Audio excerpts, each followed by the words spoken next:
Good afternoon, everyone. Thank you so much for joining us. We are so excited to have you here. My name's Sam Fletcher, and I'm the Executive Director of the New York State chapter of NASW. Everyone in here looks familiar. I know that you come to these meetings all the time, so I'm excited to see you. And you'll notice it's me and not Amelia. Amelia successfully gave birth to her baby 2 weeks ago. So she's enjoying new motherhood with her beautiful baby boy. And because it's not Amelia, I've lined up a series of speakers for you to go over 3 really exciting things that are going on at the chapter right now that we would love for you to be involved with and be a part of. So today we're going to talk about our election process with the chair of our committee on elections, Billy Jones. Then Shakira Maki, sorry, I don't know what happened right there, is going to talk about our student conference that is coming up next month. And then Evelyn Williams is going to talk about our Capital Action Day. So you'll get to hear 3 exciting things going on very quickly here at the chapter. So I'm going to hand it over to the wonderful Billy Jones, who is one of our board members. She is responsible for leading the committee that wrote our diversity plan for the chapter. She does so much with this. So I'm really happy you get to hear from her today. So Billy, I'll hand it over to you now. Okay. Thank you. Good afternoon, everyone. Thank you for coming today. I just wanted to take a few minutes to talk about our election. The 2022 elections are big locally and nationally, but also for the chapter. And I just wanted to go over with you the current positions that are open and answer any questions you may have, and really encourage you to consider running for a position or thinking about leaders, people who could be great leaders. So I will start with the positions that are currently open. Currently, this year for the new election cycle, we are looking for vice president of the state chapter.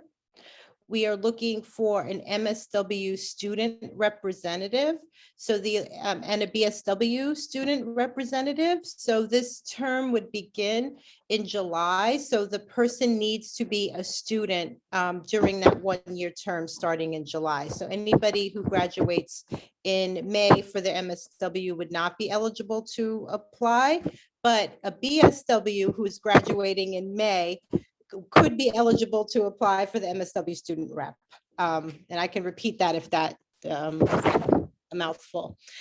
We also have the Genesee Valley Division Director. I double checked Genesee myself to make sure. So it's like in the general Rochester area. We have Westchester Division Director position that's open. Northeast Division Director and the Hudson Valley. So those are the current positions that are open. What I can share with you is our elections are very important. We want an election slate that reflects our membership needs, is diverse. This is a huge state. We have urban, suburban, rural. We have social workers working in all different fields and different orientations. And it's really important to us that we get a really strong slate. And it's also very important to the committee that we have positions that are double slated. So double slated basically means that we have 2 or more people running for a position, right? So we're working really hard to identify leadership across the state who can run for these positions and that are double slated. So members can feel like they have a choice of who they're voting for and not feeling like, oh, okay, well, this is the only person who's running. So we're working really hard to double slate all these positions. So does anybody have any questions about criteria to run, what some of the positions may entail. Does anybody sound, is there interest piqued in any of these positions? And there's some other CNLI committee members on too, if you want to jump in and add anything that I might have forgot. Feel free. Hey, everyone. I said hello in the chat, Mark Goodwin. I'm on the CNLI, which I used to think, what is that? It's something to do with the nominations committee. So it's nominations and leadership identification. So always looking for more people to participate in different ways. I'm active in the Hudson Valley Division, for example. So we have like a monthly meeting. I think it's the first Thursday evening on Zoom for now. We're trying to plan occasional in-person events. So, your profession is what you make of it in your chapter. So the more you can participate, you're going to get more out of it. Thank you for adding that. I would also add too that for us, we are looking to slate for the election, but more broadly, and I know Sam supports this, and if you want to add to this, we're also just looking for leadership in general. We want people to join committees. We want people to be active in their divisions. So it goes beyond the election for us. It really is looking at cultivating leadership throughout the state, throughout divisions, right? So our goal again is not just to think about the elections, but thinking about our leadership pool for the future as well. The other thing that I would like to say, and I'm a member of CNLI as well, is that, people often complain NASW is not doing this, NASW is not doing this. Well, if you get involved, you can help determine what NASW is doing. And the more involved you get, the more your voice is heard and the more you can impact. And so it's not a question of other people doing it for you. It's a question of what you're going to do for yourself and to further the profession. Thank you for adding that, Barry. I can add that I joined as a student member along 25 years ago. Wow. So I joined as a student member, like my first semester of social work school, because I was so excited, but I've been very active in the Westchester Division Steering Committee. I've had a national position, I've had a state position, and some of my motivation, I wanted to have a little bit more of a say in how things went in the NASW. So I have been a very active member in some way, shape, or form for 22 of those 25 years. And I really can speak to, if you want to see things change, or if you want to work to organize your division, or you want the chapter to think about other things, one of the ways that you do that is to participate in the process. I can also say, I feel like being very active in NASW over the years has also helped me professionally and has helped me personally, right? So there is a lot of opportunity that you can gain for being part, and also just making sure that social workers are well represented, because we're not in a lot of areas. So we need to strengthen. And I know Evelyn will pick up. I won't pick up on the organizing part and what social workers are doing, but it is a great opportunity. Any other questions about any of the positions or roles? Anything that's confusing?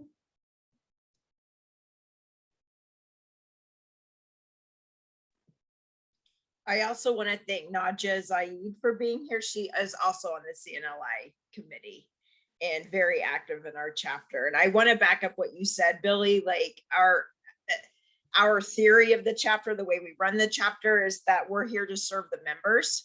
And you are absolutely right. What we do comes from the members. We want to be responsive to you. We want to do what's important to you. If there's a problem, we want to know so we can address it. And you're the most important part of the chapter. is our members. And you know, you and Barry and Naja and Mark, I know very well, and you all have been active since before I got here. You've been active in the chapter and doing a lot for social workers across the state.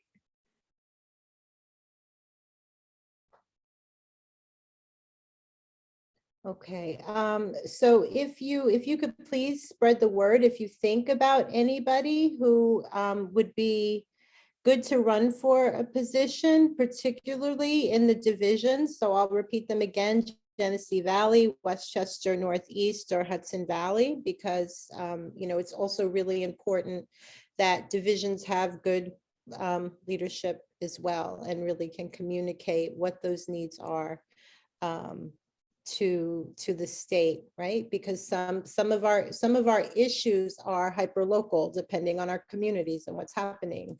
Oh yes, thank you for sharing this. So some of the needs, we're a very diverse state, and we have different needs. So we're also particularly looking for strong leadership and people who are willing to run on the division level.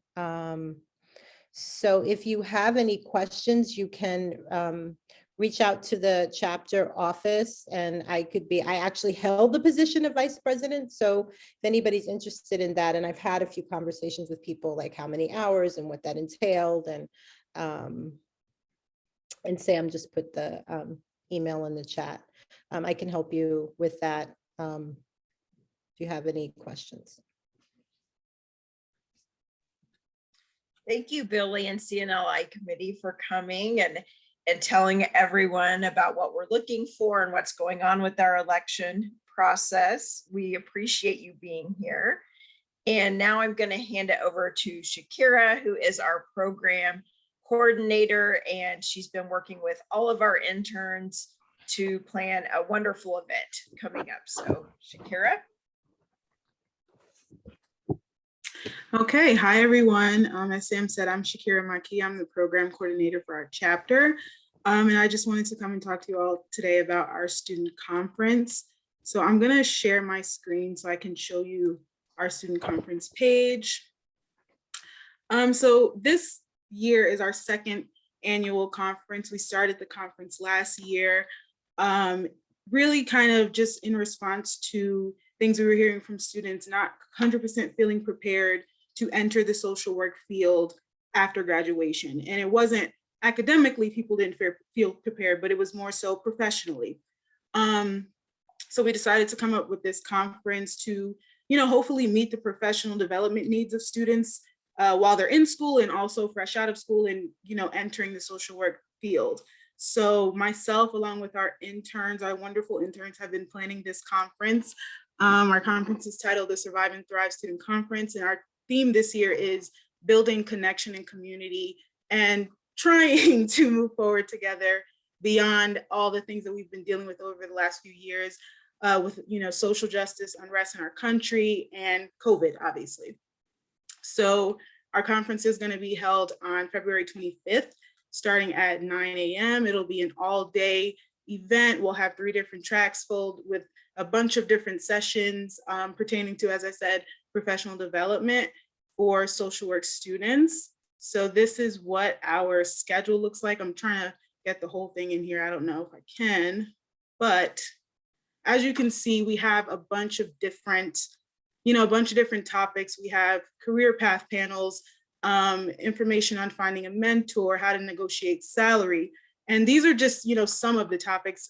Honestly, there were a bunch, but obviously, we had to be cognizant of the fact that this is a long day on Zoom, but we want to, give students as much information as we possibly can. So whatever sessions that we didn't get to do this year, we'll do them next year, which is exactly what happened with last year's conference. A lot of these sessions were topics that were brought up last year, but there were so many other things we wanted to cover. So we're just trying to do it the best that we can to, have social work students in New York feel really prepared to take on being a professional social worker. And like I said, outside of what we're learning in the classroom and putting those skills that we're learning to use, but just how do we go about being professionals? So this is a really exciting event. It's a student event that is planned by students and made specifically for students, which is something we strongly believe at the chapter any initiative that is involving a certain group, that group should be a part of leading it. So that's why we have our student interns being extremely integral, really planning from the start to the finish of this conference. We have a bunch of different sponsors this year. We technically closed our sponsorship at the beginning of the month, but we do still have it up on our website for folks who may be interested in supporting our social work students and supporting our student members. Speaking of student members, NASW New York State student members do attend this conference for free, which is wonderful. We'll also be advertising some free spots for any student across the state, whether they're a member or not. That'll start at the beginning of next month. So if you look at our social media, we'll be putting some posts, some story posts to advertise those spots, and you can reach out and get the discount code to register for free. Our non-free spots are starting off at $20. We want to try to keep it as affordable as possible because, we know that students are not making money. So we want to do our best to make sure it is accessible to everyone. Hopefully if we can get some more sponsors, we can make the conference free for every student and we won't have to charge anything. So, we'll see. But as I said, sorry, I thought somebody was saying something. But as I said, we're starting them off at $20 if you are paying, and there will be some free spots. So please do continue to check our social media to, get that discount code to register for a free spot. Let's see. So this is what some of our sponsorship packages look like. These are actually for our schools. So I'll go down to the organizational and individual sponsors. So if you did want to individually support, you could support with our $100 individual sponsorship. This would allow 5 students to attend. You yourself could attend for free. Also, you could get some free CEs if that is of interest to you as well. So I think I do want to show our conference planning committee this year. These are wonderful students. I think Sarah might be here. So I don't know, Sarah, if you want to chime in with anything, please feel free to do so. But yeah, I think that's all. So I'll stop and take some questions if anyone has any.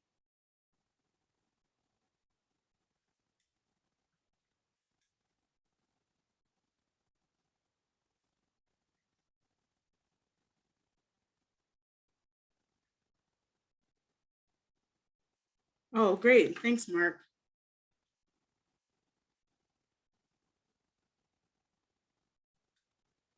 Okay.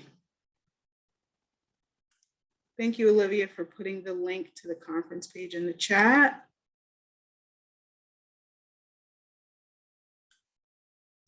All right, then. So thank you, everyone. And I will now turn it over to Evelyn Williams. Hello, everyone, and welcome. We are in an exciting year as far as many things, but in terms of the political world, we now have a new governor that was unexpected. And so that actually shifted significantly the policy agenda for the state. And if you have not had an opportunity as yet, I would encourage you to, it's available either on the governor's website, or you can also access her State of the State message, which is located on YouTube. And it's about a 45-minute presentation. She gave it on January 6th. And what this State of the State is that it gives an overview of her legislative, we could say legislative priorities, but we can also say her administrative priorities as well, because some of the things that she is proposing would not require the legislature to actually have direct oversight over or approval. But she's letting us know, this is what I am going to be focusing on for 2022. What is interesting in her presentation, and she also has accompanying her State of the State, she has published a briefing book that goes into greater detail on her proposals. And the book itself is just extraordinary in terms of how it is constructed, and it is simple in the sense of you can navigate through it easily. You can follow very clearly what she is talking about in relation to such areas as mental health, health, COVID, infrastructure, the environment, issues around criminal justice, and she has a table of contents, so you can look at that first, and areas that you are specifically interested in, you can then go into that section and see what she has to say. This now has set the tone for what will be occurring definitely over the next 3 months in terms of legislative activities and the finalization of the New York State budget. Excuse me. So that's the first document. The second was that she gave her budget presentation, I think it was January 16th. What was different this year than what has occurred in previous years is that her presentation to the chambers was very short. I think it was about 16 minutes. However, there is a book that covers her proposals around this. Excuse me.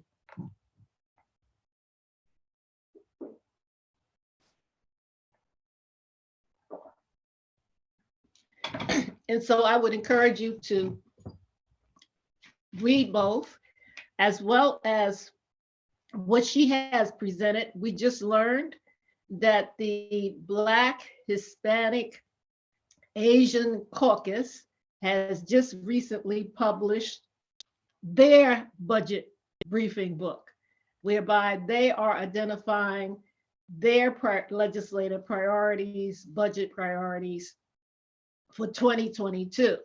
Now we have 2 more to go, and that is what will be the overall overall assembly priorities and what will be the overall Senate priorities.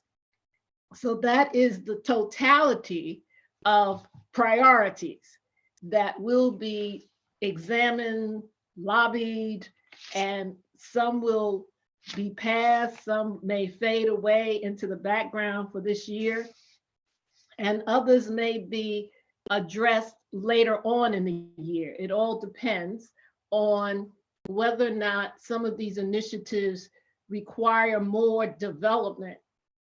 So it may mean that they may be interested in it, but they need to have more conversation around the infrastructure that would enable the priority to be actualized. And in some cases also, it may be unclear at this time how much money would be required for this initiative to actually be implemented.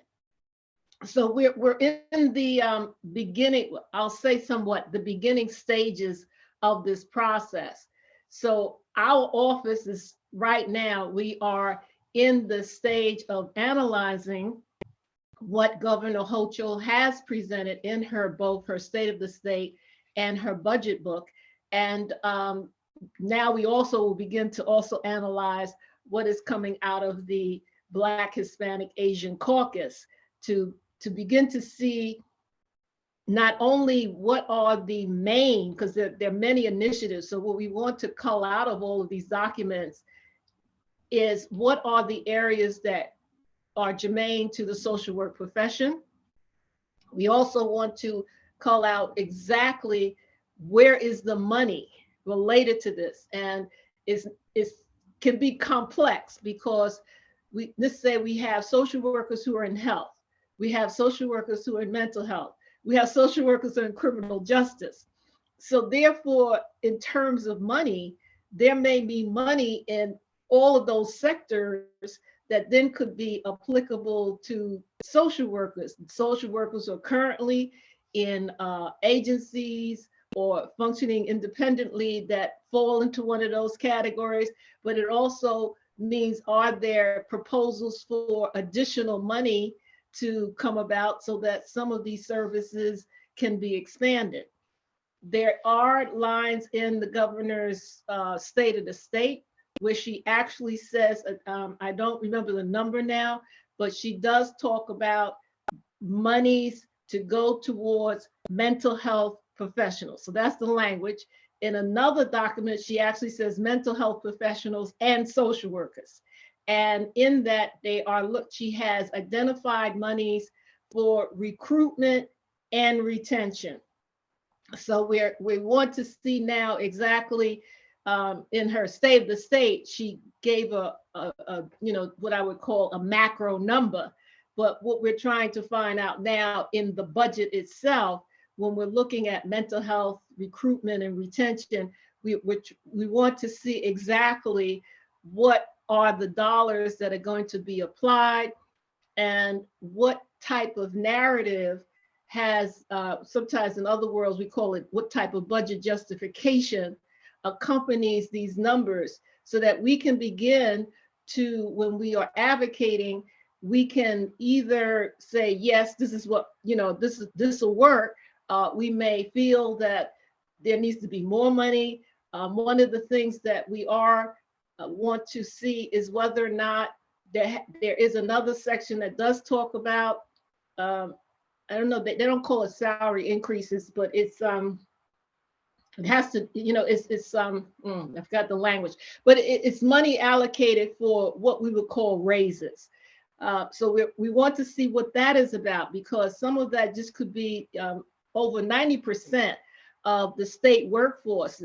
They speak to that in terms of salary increases.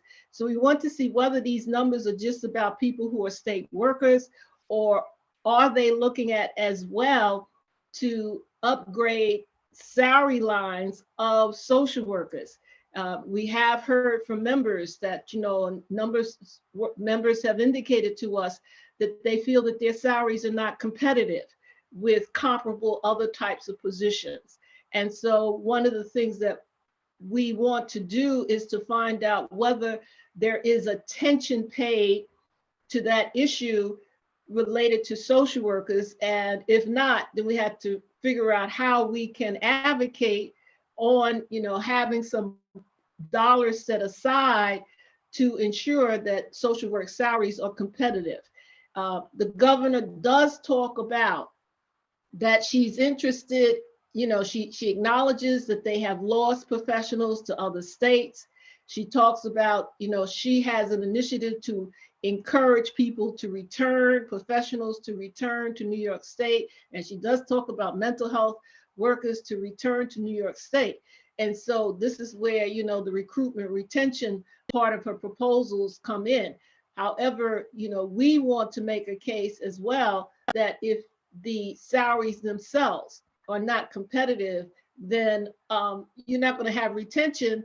And, we ought to also be focusing on the social workers who are in New York State, who have made a commitment to work in this state.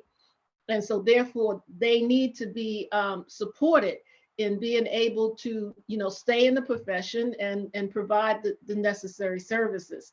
So that's an area that significantly we are really trying to cull out and see where things are, and then we can get back to you and let you know about the money.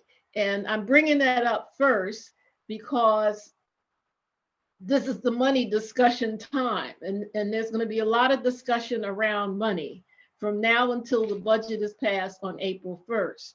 Now, we are supporting other legislation, some of which, let's say, has a dollar amount is kind of not that significant, but this one around salaries, because it's such a big issue for her, we want to use that leverage to ensure that the profession is in the conversation when people are negotiating around dollars.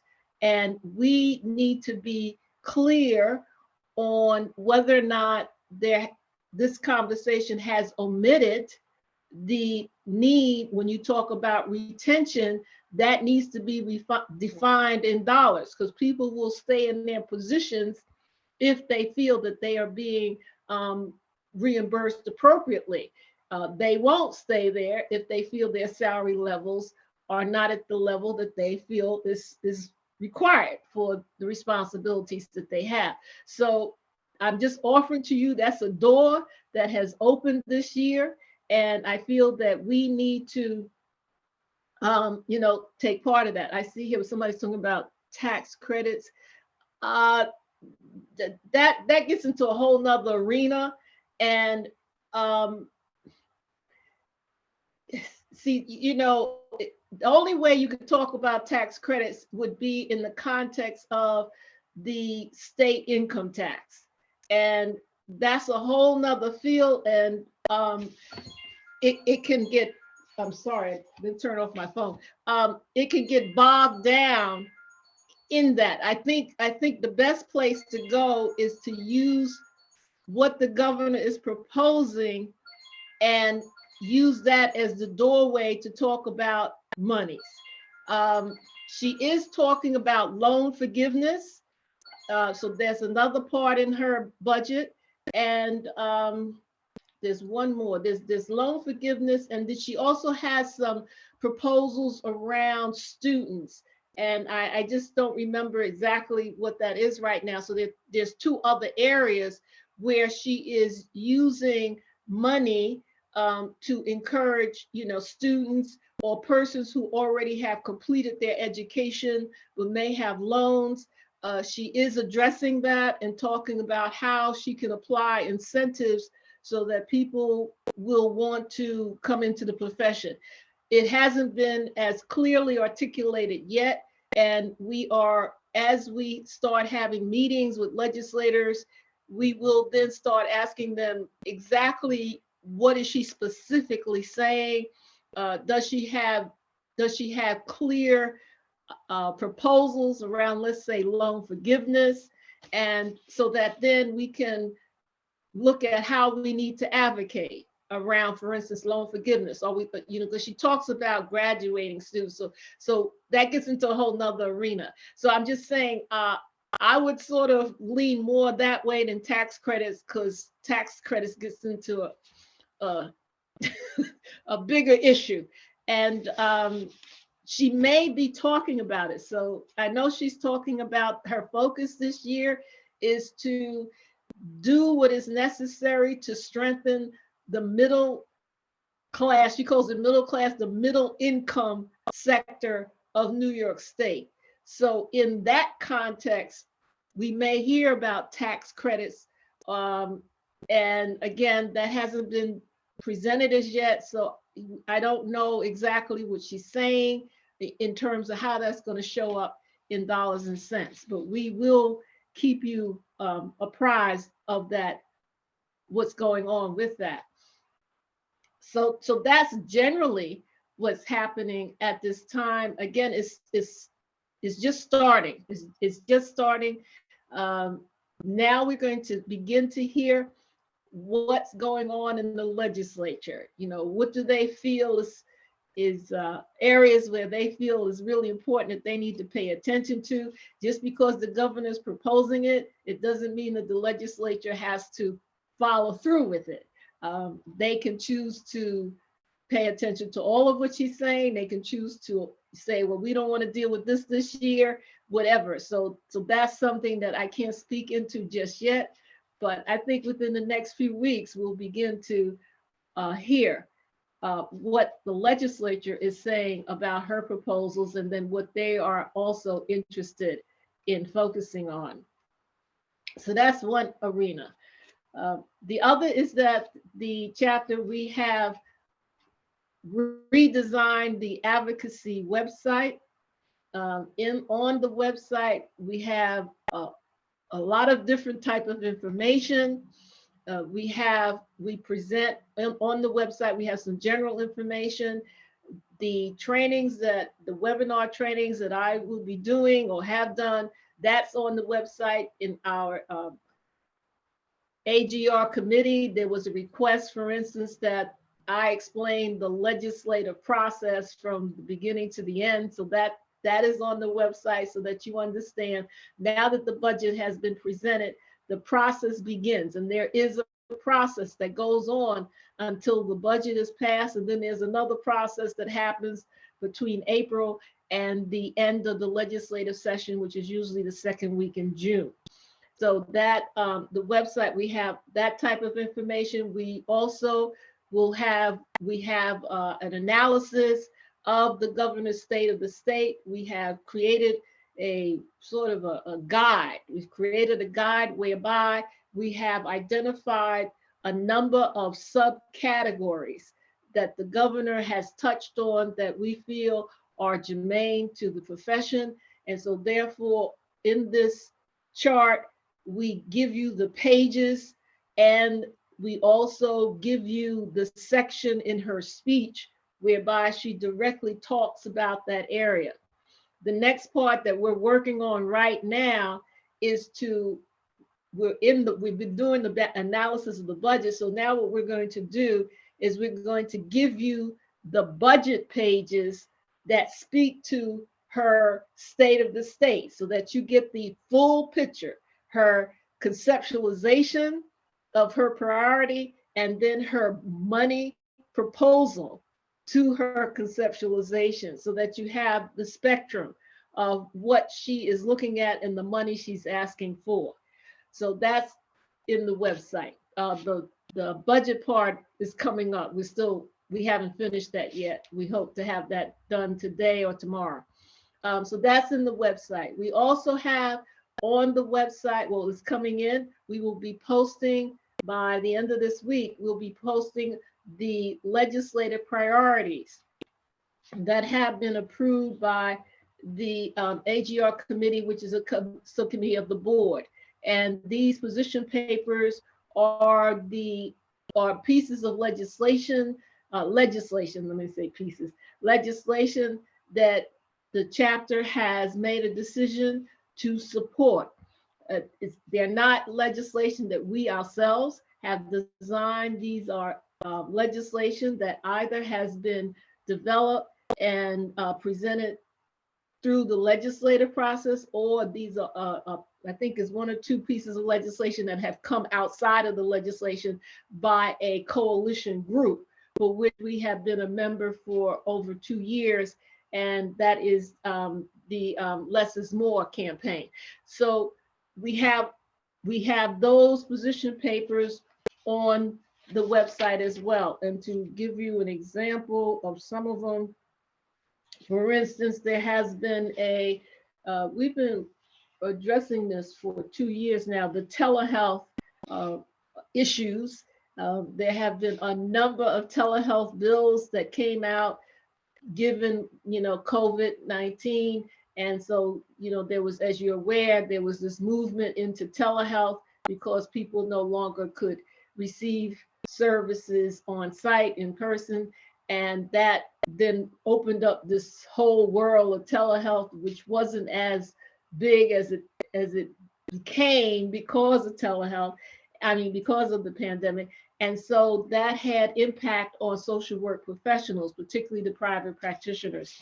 And so we've been working on ensuring that places where there have been gaps or shortfalls around the provisions for telehealth for social work professionals, we have been working with the appropriate legislators to see if those could be rectified. So where we are now is on a legislation that is entitled Parity of Telehealth and In-Person Visits, which means that if you are doing a visit in person, you get reimbursed at a certain level. And there are circumstances, though, if you do that same visit electronically, you get less. So this legislation will then remove the difference between whether you do it in person or virtually. So that's one of the pieces of legislation. We also, Senator Salazar and she asked us back in November, she informed us that she had put forth a piece of legislation that's called End Predatory Court Fees. And she invited us to look at the legislation and to see what our opinion might be, and then asked us to, submit our opinion. And we actually participated in a hearing on this piece of legislation. So the committee has approved for us to support this legislation, and we will be following that process, and we will be keeping you apprised of what happens with that. Another one has to do with maternal health around cesarean section, and it's really it's a legislation that talks about providing appropriate information for women who are perhaps being encouraged to have cesarean section rather than vaginal birth. And so it has been found that sometimes the type of information that is given to some women groups that is incorrect or inappropriate. And so this legislation will rectify that. And we just learned that the Assembly has passed this bill, and now we'll be awaiting what happens in the Senate.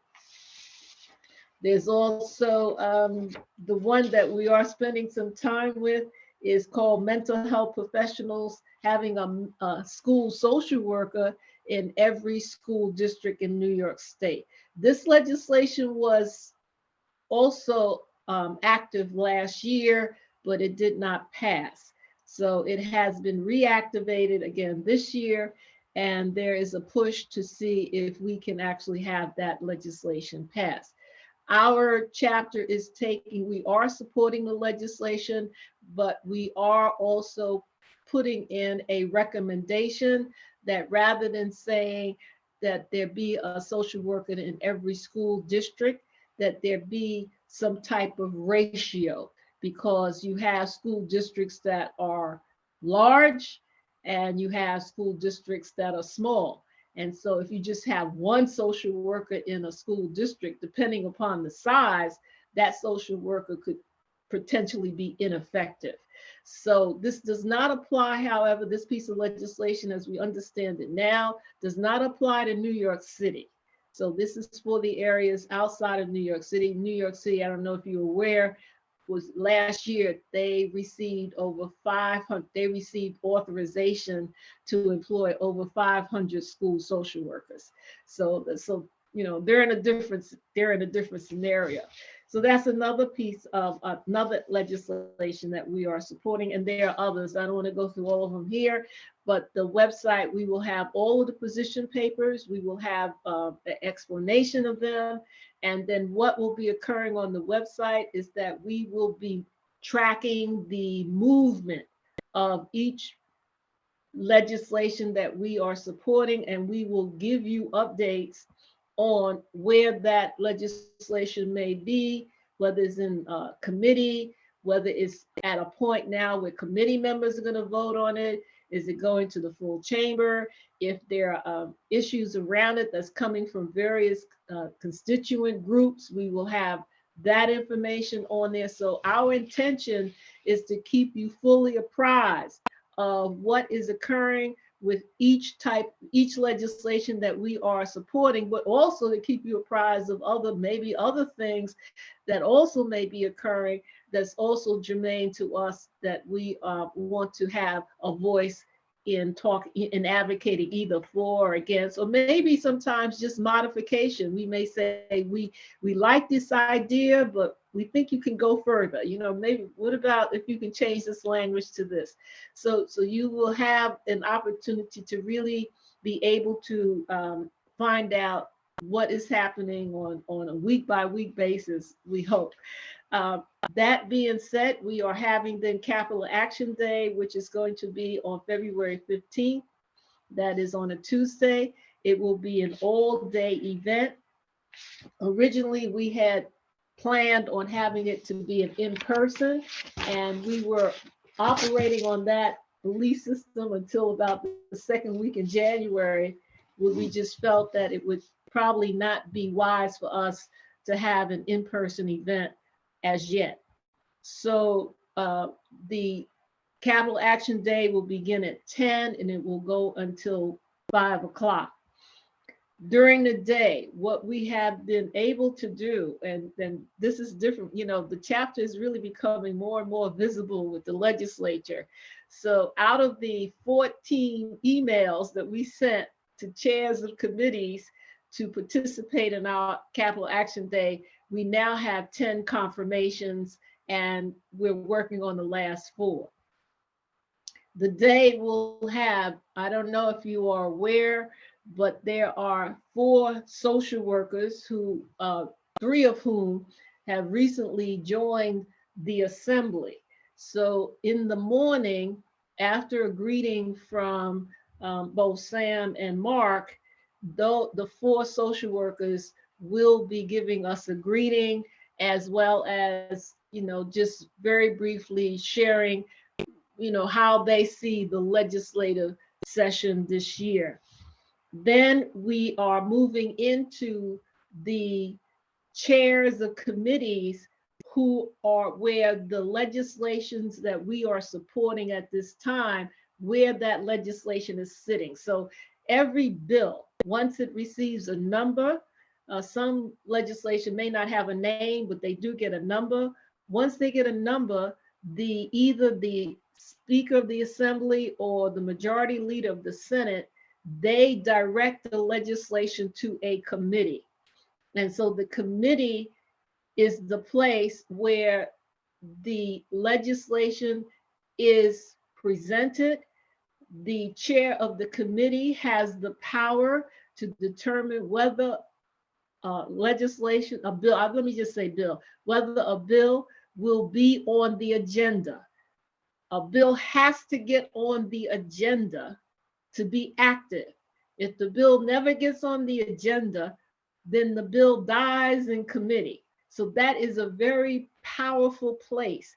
And so what we're doing is we are having the chairs of committees where the bills that we are supporting reside, we're having them come and talk about the bill and give us an overview or projection on what they feel will happen related to the bill, because the chairs will know whether or not, from the committee membership, which consists of both Democrats and Republicans, the committee chair will have an awareness of whether there is strong support for the bill in committee or whether or not there is conflict. So that if there is a potentiality that it may go on the agenda or it may not, depending upon the chair, then that's where our work begins. So this is why we are inviting them to our Capital Action Day, to hear about what's happening with the bills that we are interested in. But that's not the only thing. We also want to hear from them, what do they see as the major issues that are going to be addressed in the legislature? And that could be whether or not there's some other bills that we have no awareness of at this time, or it could just be around money. And whether or not, then they will have what they call budget bills, but that'll come up later. But we want to hear about the money.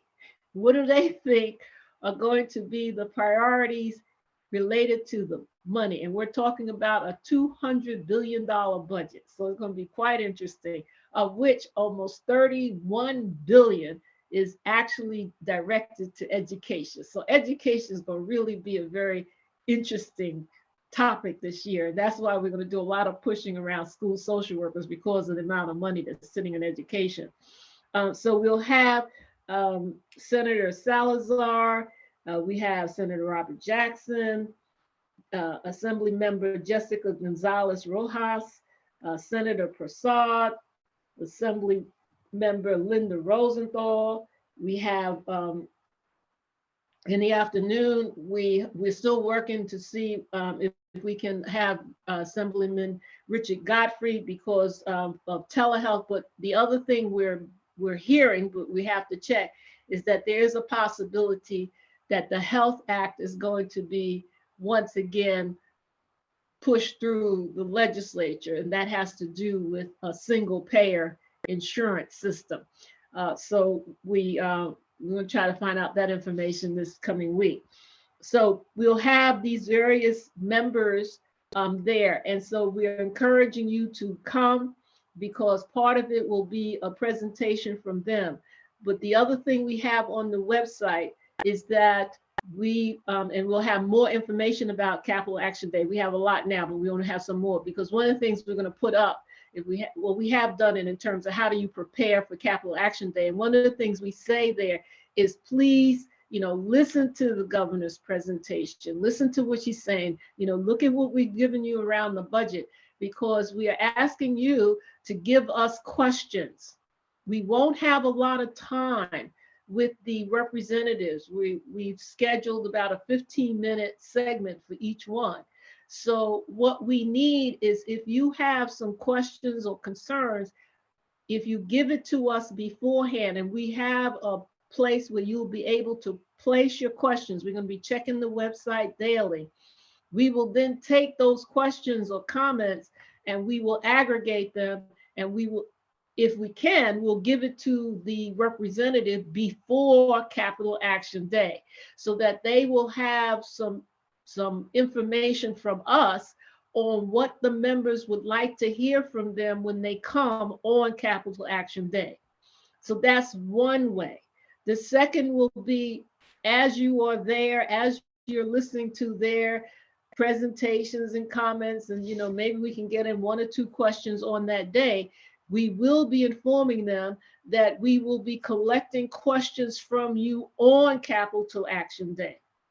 And so we have an email system that we will set up that day, where we have the chat room, where we'll have it structured whereby we can capture all of your questions on Capital Action Day. We will then aggregate that information. We will send it to the representatives, and hoping that we can get responses from them within a short period of time, let's say within a week, and we'll be working with their staff to do that. And then we will get the responses back to you on what you have asked. So that way, it's not just one-sided, they come, they speak, you sit like you're in a theater and just listen, and then they go home and you go home, and that was nice. This is not what Capital Action Day is set up for entertainment. This is for you to become more aware of what's happening politically in the legislature, in the governor's office, and for you to have an opportunity to ask questions or to give your comments or recommendations, whatever, so that they can hear from you, and we are just the conduit for them to get that information. And then we will then feed back to you what they have said. Maybe they don't say anything. We'll also feed that back to you as well, because sometimes when they don't say something, that tells you something about they may not want to talk about it for whatever reason. And that also is part of advocacy, is to find out why representatives are refusing to respond to questions, because they represent the public, and it's their role to be able to respond to the public in terms of when they ask questions. So that's Capital Action Day, and that will be the really beginning of our advocacy momentum. And then from then until the budget is passed, that's one major point in time, we will be having ongoing meetings or calls, or we will have what we call an Act Now campaign that's also on the website. And there will be times that we'll be sending out Act Now notices to you. And that Act Now will give you specific directions. We may say, we need you to send emails to this representative. Doesn't have to be a chairperson. It could be a crucial assembly person or senator that we need to get to, because we need their vote, and their vote could be pivotal in terms of whether the decision is favorable or unfavorable. So that will be going on. There may be times that there may be requests for hearings. That means that either senators or assembly people will be looking at a bill, and they will feel that they need to hear from the public because they want public input into their decision-making process. So we may put a call out and say, are certain people available to do, and many of it will be, we think, virtual, because right now the legislative office building is closed to the public. So we don't know. It all depends upon what's happening with Omicron, et cetera. But we will be asking you to, maybe come or, participate in a virtual meeting with a representative. Some of this may be spontaneous. We may hear something on a Tuesday and, we're sending out messages, or is anyone available on Thursday morning at 10 a.m.? I mean, that's how it works sometimes. Or we may be asking you to send in emails and to connect with other social workers that you work with, have connections with in other capacities, that, so that they hear. This is what's important. And the agenda of this chapter is, from an advocacy perspective, is that we want social workers to have greater visibility in the New York State Legislature. We want them to know that you are here, that you have concerns, you also have ideas, you also want to support legislation that is germane to the people that you serve. And so the only way that they know that you exist is if they hear from you. So we are working to set up the various mechanisms so that you can have a voice. You can write. I mean, you vote. You have a right to access, your local, well, not your, well, let me say it this way, your assembly person or your senator from your district. We have been encouraging social workers to send a hello, hello, I'm so-and-so, I'm a social worker, blah, blah, blah, blah, and so that they know that you exist. So that then when we ask for you to contact your representative, you are contacting and say, I am contacting you, to support or not support, it depends on what's going on, or to add monies in the budget for this. We need those types of voices because those voices are heard. And therefore, then the potentiality of the voices actually seeing something come out in legislation can be increased. I mean, this is a long-term process. We're just in the second year of this. Over time, though, the chapter could be a very powerful source in New York State. It takes time, but it takes also the membership to be in this process together. So generally, that's what's going on. We will send out announcements from the website. We will let you know when the trainings are going to be posted. We're doing one training on Friday. They'll probably be available on Monday. There's another training that we just have to do some editing on, and that's available. We have instructions again for how to prepare for Capital Action Day. We also have instructions on how, on the day itself, what are the instructions around that? And we have all the position papers. We also have information on the coalitions that we are engaged with, who are also, have asked us to sign on letters of support for their legislative agenda in areas where we feel is conducive to our mission. We have agreed to do so. Again, that's through the approval of the AGR committee. I'm just thinking, and we have some other things on the website as well. So the last thing that I would say, we decided to have this section on the website. I forgot what we call it now, but we decided to have something where we could have some humor.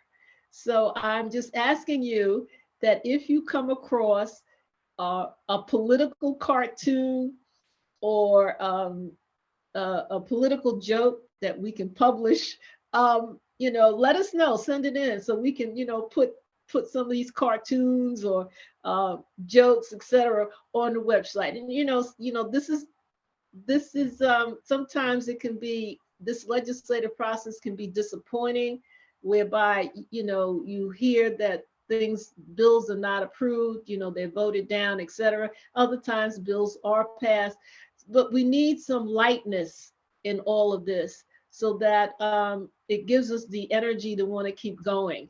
So we want to have a time to smile and laugh a little about this whole arena that we're in. So that's also on the website. And so we're looking forward to any cartoons, et cetera, that you think might be appropriate for the website. And we will, again, have some training videos. And please, we also have emails. There's two people, Sarah, who's on now. She has oversight on the website. So you can contact her related to anything around the website. If you need help, or you feel something needs to be added, please contact her and she will follow up with you. And then we have Tamara on the website. Her email address is on the website for anything related to Capital Action Day. So you can contact her if you have any questions about Capital Action Day. She will be able to get back to you. So I think I'll just stop there. Are there any questions?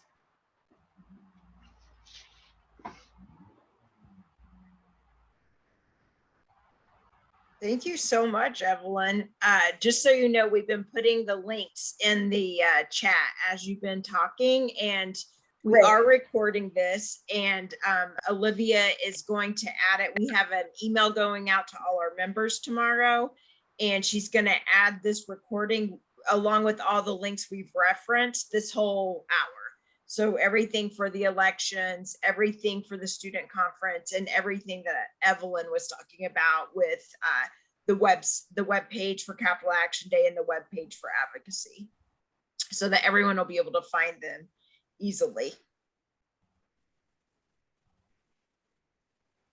All right. Thank you all for joining us today. Evelyn, thank you for that very thorough overview of what we're doing at the chapter and how people can get involved, why we want them involved.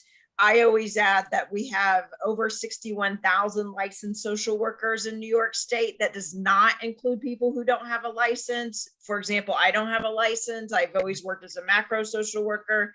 Evelyn doesn't have a license. She's always worked as a macro social worker.